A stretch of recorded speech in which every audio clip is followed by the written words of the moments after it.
Shalom saudaraku kasih dalam Tuhan, kasih karunia dan damai sejahtera dari Allah Bapa dan Kristus Yesus menyertai kamu.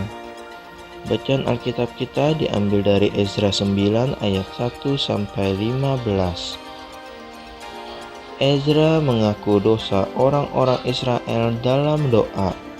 Sesudah semuanya itu terlaksana, datanglah para pemuka mendekati aku dan berkata, orang-orang Israel awam, para imam dan orang-orang Lewi tidak memisahkan diri dari penduduk negeri dengan segala kekejiannya, yakni dari orang Kanaan, orang Het, orang Feris, orang Yebus, orang Amon, orang Moab, orang Mesir dan orang Amori, karena mereka telah mengambil istri dari antara anak perempuan orang-orang itu untuk diri sendiri dan untuk anak-anak mereka, sehingga bercampurlah benih yang kudus dengan penduduk negeri. Bahkan para pemuka dan penguasa lain lebih dahulu melakukan perbuatan tidak setia itu.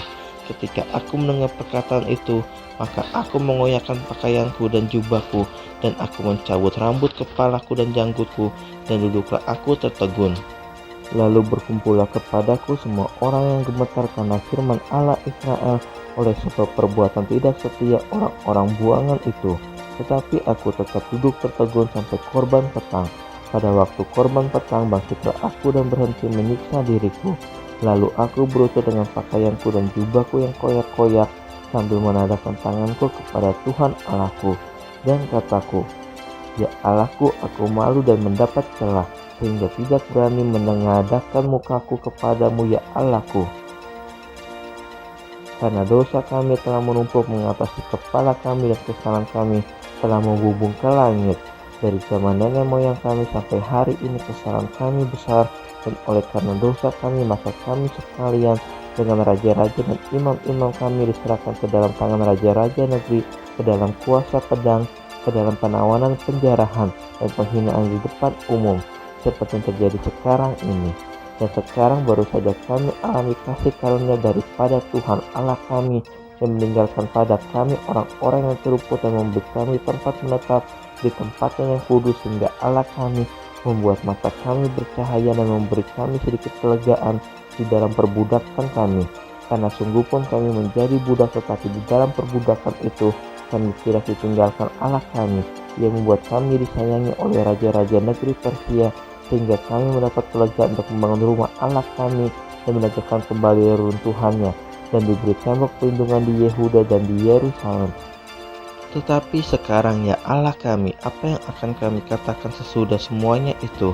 Karena kami telah meninggalkan perintah-Mu yang Kau perintahkan dengan perantaran hamba-hamba-Mu para nabi itu, dengan berfirman, negeri yang kamu masuki untuk diduduki adalah negeri yang cemar oleh karena kecemaran penduduk negeri, yakni oleh karena kekejian yang mereka lakukan dengan segala kenajisan mereka di segenap negeri itu dari ujung ke ujung. Jadi sekarang janganlah kamu memberikan anak-anak perempuanmu kepada anak lelaki mereka, ataupun mengambil anak-anak perempuan mereka untuk anak-anak lelakimu. Janganlah kamu mengikhtiarkan kesejahteraan dan kebahagiaan mereka untuk selama-lamanya, supaya kamu menjadi kuat, mengecap hasil tanah yang baik, dan mewariskan tanah itu kepada anak-anakmu untuk selama-lamanya.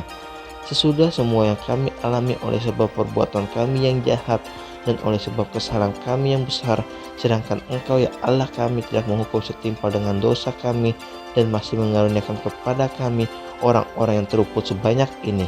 Masakan kami kembali melanggar perintah-Mu dan kawin mengawin dengan bangsa-bangsa yang keji ini? Tidakkah Engkau akan murka kepada kami sampai kami habis binasa, sehingga tidak ada yang tinggal hidup atau terluput? Ya Tuhan Allah Israel, Engkau maha benar, sebab kami masih dibiarkan tinggal sebagai orang-orang yang terluput seperti yang terjadi sekarang ini.